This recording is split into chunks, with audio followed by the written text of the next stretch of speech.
भगवान सूर्य की एक असुर ने आराधना की।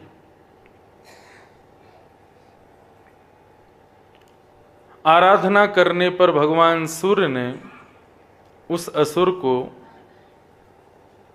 वरदान देने के लिए सूर्य भगवान प्रकट हुए। उस असुर से पूछा, तुम क्या मांगना चाहते हो? तुमने इतनी आराधना की, हमारी तपस्या की, तुमको क्या चाहिए? तो उस असुर ने कहा, मुझे अमर बना दो। सूर्य बोले, क्षमा करना, अमरत्व का वरदान मैं नहीं दे सकता, क्योंकि मैं स्वयं अमर नहीं हूं। माताएं, बहनें, भाई लोग जो भी कथा में आते हैं, बिल्कुल शांति का परिचय दें।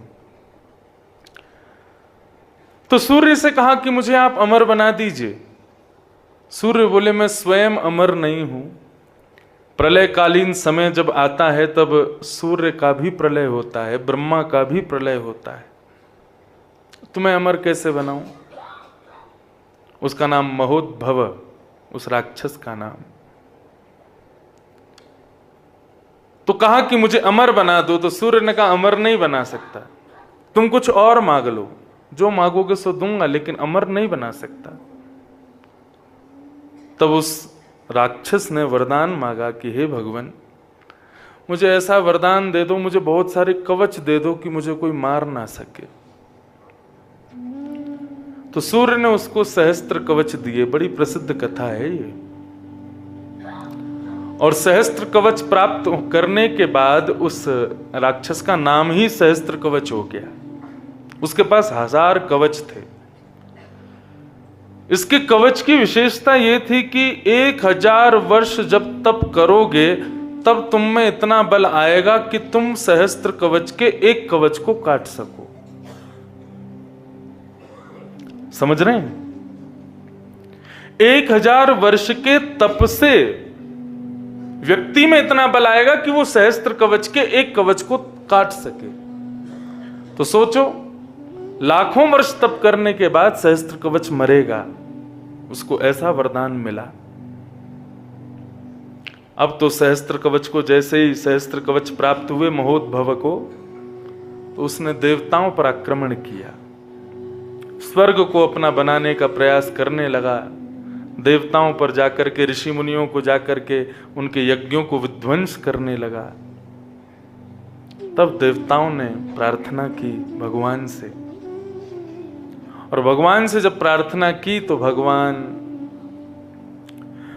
कर्कटे हरुते नक्षत्रे वदरी निलयोद्भवम्। कर्कट मास में देवताओं की आराधना पर इस बद्रिक आश्रम में भगवान का अवतरण हुआ। किस रूप में? नर नारायण। बोलो नर नारायण भगवान की। आप जिनकी तरफ पीठ करके बैठे हो वो है नर, और जिनकी तरफ मुख करके बैठे हो वो है नारायण। ये 2 पर्वत रोज अपने कक्ष से स्नान करके निकल के इनको प्रणाम किया करो। कलयुग के प्रधान देव ये दोनों ही हैं, नर नारायण। तो नर नारायण का प्रादुर्भाव हुआ।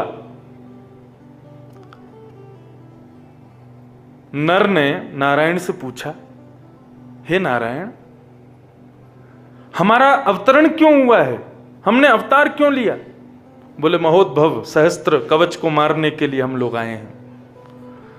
बोले, उसको तो वरदान है कि 1000 वर्ष में जब तपस्या, 1000 वर्ष की तपस्या जब करोगे तब उसका एक कवच कटेगा। उसके पास 1000 कवच है, हम उसको कैसे मारेंगे? तो नर नारायण ने कहा, इसीलिए मैं तुमको बद्रिक आश्रम लेकर के आया हूं। हम चाहते तो कहीं और अवतार ले लेते, लेकिन हमने यहां अवतार क्यों लिया? क्योंकि इस भूमि की ये विशेषता है, यहां पर एक दिन का तप 1000 के समान माना जाता है। बोले, सहस्त्र कवच लड़ने के लिए आएगा, अब 1000 वर्ष हम तप करेंगे तो वो दोनों पर प्रहार करेगा, कहीं और जाएंगे तो हमको वो छोड़ेगा नहीं। इसलिए हम इस स्थान पर आए हैं ताकि हर दिन के तप से हमारा सहस्त्र 1000 वर्ष का तप पूर्ण होगा और हम उसके एक एक कवच को काटेंगे। तब नर नारायण दोनों विराजमान हुए। तो फिर नर ने नारायण से पूछा, तप किसका करना है, तप किस भाव का करना है? तो हम परम सौभाग्यशाली श्री वैष्णव संप्रदाय का, जो हमारे रामानुज संप्रदाय का जो गुरु मंत्र है, अष्टाक्षर मंत्र, अष्टाक्षर मंत्र पूरा नहीं बोल सकते लेकिन उसको खंड में मैं बता सकता हूं, जिसके प्रारंभ में ओम, मध्य में नमो से जो सुशोभित है और अंत में नारायणाय, ऐसे अष्टाक्षर मंत्र का उपदेश भगवान नारायण ने नर को दिया और कहा कि इस मंत्र का जाप करो, इसकी तपस्या करो। तो ये जो भूमि है, ये हम श्री वैष्णव रामानुज संप्रदाय वालों के गुरु मंत्र का भी प्रादुर्भाव इसी भूमि पर हुआ है। हमारे अष्टाक्षर मंत्र का प्रादुर्भाव हुआ है यहाँ। हम यदि एक माला भी यहां कर लेना अपने अष्टाक्षर मंत्र की, तो वो 100 गुना होती है। इसलिए इस भूमि की बहुत विशेषता है। मैं पहले दिन से ही आपसे कह रहा हूं, कोई गुरु मंत्र हो तुम्हारा, कोई श्लोक तुमको याद हो, उसका नित्य जप करो। चलते फिरते उठते बैठते अनुपचार बातें मत करो किसी से, अपने मनी मन में अपने जिह्वा पर मंत्र का जाप करते रहो। ये साधारण नहीं है बद्रीनाथ, यहां की वायु में नारायण का निवास है। क्यों संत जन सब छोड़ छाड़ करके बद्रीनाथ में रहते हैं, 6-6 महीना यहीं पर तप करते हैं। 6 महीना ही मिलता है, उसके लिए भी सब भागते हैं नीचे से कि हम यहां रहें, यहां रह के ठाकुर जी का स्मरण करें, क्योंकि यहां पर मंत्र का प्रभाव अति उचित होता है। आप लोग बद्रीनाथ मंदिर का दर्शन करने जाते हैं तो वहां पर मंदिर के सब फोटो खिंचवाते हैं। मुख्य द्वार के बाहर भीड़ खड़ी रहती है दर्शनार्थियों की, कम फोटो वालों की ज्यादा। लेकिन आज जाना और जिस सिद्धि से ऊपर चढ़ते हो वहां नीचे एक श्लोक लिखा है, उस श्लोक को पढ़ना। क्या लिखा है? बहुनि संति तीर्थानि दिव्य भूमि रसातले बद्री सदृशं तीर्थम न भूतो न भविष्यति। इस धराधाम पर, इस पृथ्वी पर, और पृथ्वी की नहीं कहूंगा, रसातल से लेकर के और तीनों लोकों तक बद्रीनाथ जैसा तीर्थ नहीं है। क्यों? बोले यहां पर व्यक्ति का किया गया इतना सा भी सत्कर्म, ठाकुर जी उसको मल्टीप्लाई बाय 1000 करते हैं, इतना गुना होकर के वो उसको प्राप्त होता है। बल्कि हमारी इच्छा ठाकुर जी के हमको कोई पुण्य कमा के कुछ, हम कोई सामान्य वस्तु तो चाहिए नहीं। हम यहाँ नाम जप क्यों कर रहे हैं, हम यहाँ कथा क्यों सुन रहे हैं? हमको ठाकुर जी की प्राप्ति करनी है। तो बंबई, दिल्ली, कलकत्ता आदि हमारे क्षेत्रों में तुम करोगे, उसका तो फल थोड़ा ही, उतना जितना करोगे उतना मिलेगा। लेकिन यहाँ पे जितना हो सके उतना करो। और एक और बात सुन लो, ओम नमो भगवते वासुदेवाय एक बार मंत्र जाप करने का जब मल्टीप्लाई बाय 1000 हो सकता है, तो यदि किसी को तुमने गंदी गाली दी तो वो भी मल्टीप्लाई बाय 1000 हो जाएगी। यहां किसी के प्रति यदि तुमने असद भाव हृदय में रखा तो वो भी मल्टीप्लाई बाय 1000 हो जाएगा। अन्य क्षेत्रे कृतम पापम पुण्य क्षेत्रे विनश्यति। अन्य क्षेत्रों में किए हुए पाप पुण्य क्षेत्रों में नष्ट हो जाते हैं, लेकिन पुण्य क्षेत्रे कृतम पापम वज्रलेपो भविष्यति। वो पत्थर के समान हो जाएगा, उसको कोई नहीं तोड़ सकता। इसलिए मैं पहले दिन से ही सावधान करता जा रहा हूं, बहुत सावधानी का ध्यान रखो। तो नर ने नारायण से कहा कि तुम इस मंत्र का जाप करो। इतने में ही सहस्त्र कवच सामने से आ गया। तो नर युद्ध जब करता है तब नारायण बैठ करके तपस्या करते हैं। एक कवच एक दिन में जैसे ही उसका कटता है, इतने में ही वो दूसरा कवच जैसे ही निकलता है तो वो इतना तेजवान होता है कि नर मूर्छित होकर के गिर जाते हैं। तब नारायण खड़े होते हैं, नारायण खड़े होकर के फिर युद्ध करना शुरू करते हैं। तब तक नर बैठ करके तपस्या करता है, तब उसका दूसरा कवच टूटता है, दूसरे कवच के तेज से नारायण मूर्छित हो जाते हैं, फिर नर खड़ा होता है, फिर नर युद्ध करता है, नारायण तपस्या करते हैं। इस प्रकार करते करते करते करते करते करते 999 कवचों को दोनों ने ध्वस्त कर दिया। जैसे ही उसके पास एक कवच बचा, भागा सीधा सूर्य के पास, मेरी रक्षा करो। सूर्य बोले यहीं छुप जाओ, ये तुम्हें नहीं मार पाएंगे, तुम्हारा वध नहीं कर पाएंगे, तुम्हारे पास एक ही कवच बचा है।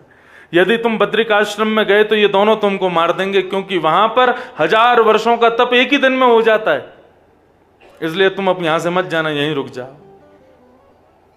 लेकिन नर नारायण ने दोनों ने बैठ करके यहां इतना तप किया, इतना तप किया कि वे इतने बलवान हो गए कि अब सहस्त्र कवच के अंतिम कवच को काटने के लिए एक दृष्टि उनकी काफी थी।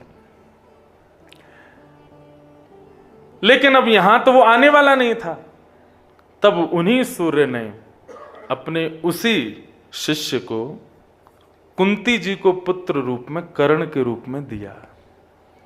जब कर्ण वही सहस्त्रबाहु बनकर के महाभारत युद्ध में आए तो भगवान कृष्ण ही नारायण रूप और नर ही अर्जुन के रूप में प्रकट हुए। दोनों जब युद्ध करने के लिए गए, भगवान बोले इसके कवच मांगने पड़ेंगे।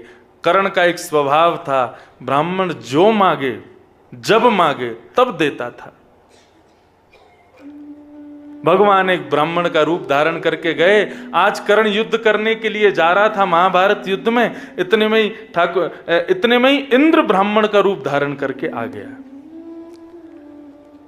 ब्राह्मण बन करके आया, रथ के सामने आकर के खड़ा हो गया और आकर के कहने लगा, ब्राह्मण आए हैं, कुछ दोगे नहीं कर्ण? कर्ण के सारथी ने मना किया, बोले कर्ण आप युद्ध के लिए जा रहे हो, अभी ये दान देने लेने का समय नहीं है, मना कर दीजिए आप, क्योंकि मैं जानता हूं ये क्या मांगेगा आपसे।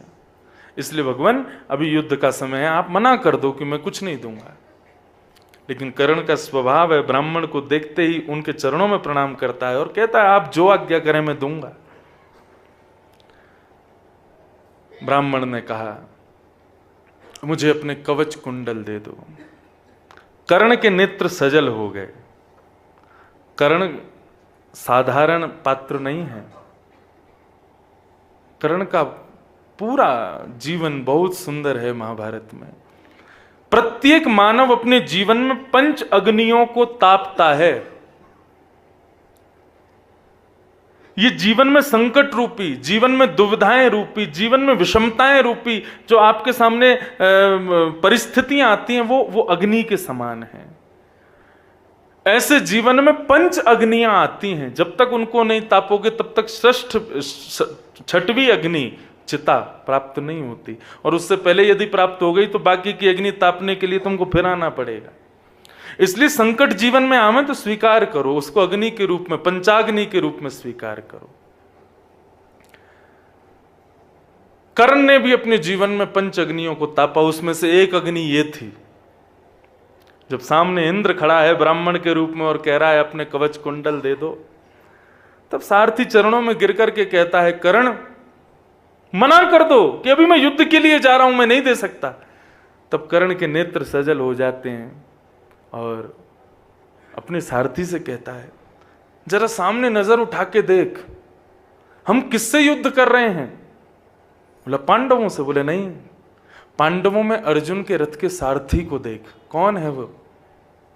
बोले साक्षात कृष्ण, साक्षात नारायण। बोले तू ही बता, मानव यदि लड़ने के लिए आवे तो हम अपने बल का अभिमान करें कि मेरे पास कवच है, मेरे पास ये धनुष है, मेरे पास ये तलवार है, लेकिन यहां तो सामने लड़ने के लिए साक्षात नारायण खड़ा है। किससे बैर करूं मैं? मानव थोड़े ही है मेरा शत्रु, मेरा शत्रु तो साक्षात भगवान है। और ऐसा कहते हुए कर्ण ने अपने कवच को निकाल करके कानों के कुंडलों को इंद्र को प्रदान कर दिया। तो उस कर्ण की मृत्यु की भूमिका यहीं से प्रारंभ हुई। वो हैं भगवान नर नारायण। जिन्होंने पृथ्वी की रक्षा के लिए, तीनों लोकों की रक्षा के लिए सहस्त्र कवच का वध किया। तब इस पृथ्वी की, इस क्षेत्र की महिमा उजागर हुई कि यहां मंत्र पढ़ने की, मंत्र बोलने की कितनी विशेषता है। इसलिए यहां कोई ना कोई मंत्र, कोई ना कोई श्लोक, कोई भी गुरुजनों के द्वारा प्रदान किया गया जो दिव्य रत्न आपके पास है, उसका निरंतर मनन चिंतन करो। मंत्र जाप क्या है, मैं अपनी मौलिक बुद्धि से कहूं, आज के परिप्रेक्ष्य में कहूं तो मंत्र जाप एक प्रकार से, मंत्र क्या है, भगवान के फोन नंबर हैं, और उसका जाप करना क्या है, बोले भगवान को बार बार मिस कॉल मारो।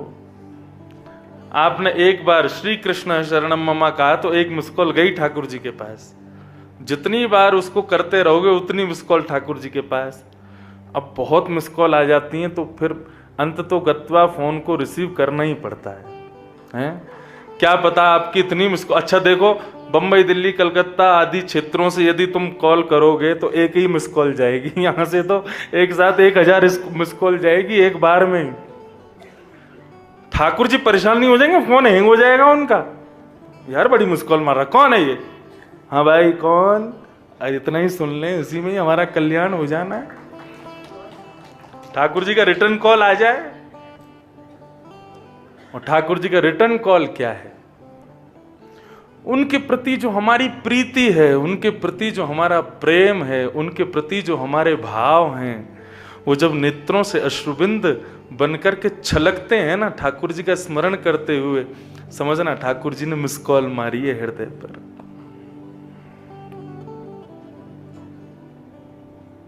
मैं ना एक बालकों की तरह कथा करता हूं तो थोड़ा आप लोग समझ लेना, मैं ज्यादा विद्वानों वाली कथा मेरी कम है। अब करेंगे जब 50-60 के हो जाएंगे, अरे अभी अब छोटी उम्र है तो छोटी छोटी कथा करेंगे, आज के परिप्रेक्ष्य से, आज के नए नए भावों से कथा करेंगे। जब हो जाएंगे 60-70 साल के तब करेंगे गंभीरों वाली कथा। तब सब हमारी कथा में वही लोग आना, लाठी, आंखों पे पड़ेगा जाला, नाक से बहेगा नाला, लाठी से पड़ेगा पाला, तब हम भी ऐसी कथा में आया करेंगे। अभी तो खूब ठाकुर जी ने कृपा कर रखी है तो बढ़िया। देखो आज मेरे मन में एक भाव आया,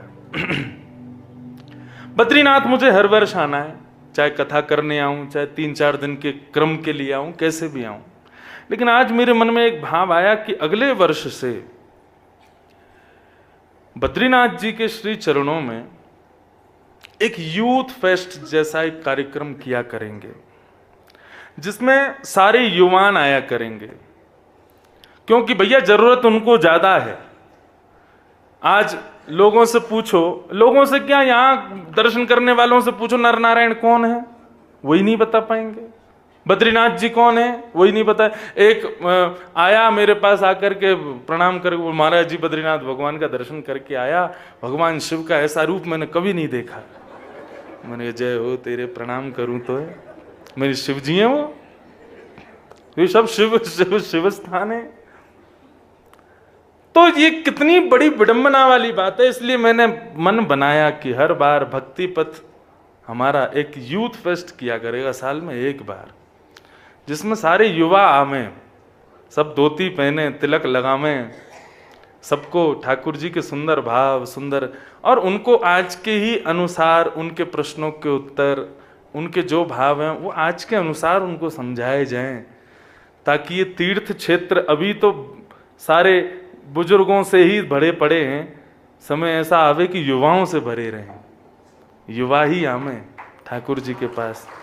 और यदि ये काम हमने नहीं किया तो फिर हम काय बात को व्यासपीठ पर बैठे, कथा करने वाले हजारों लोग हैं, हजारों ठाकुर जी के वक्ता हैं, सब कथा सुनाते, कुछ तो करें आज के युवाओं के लिए।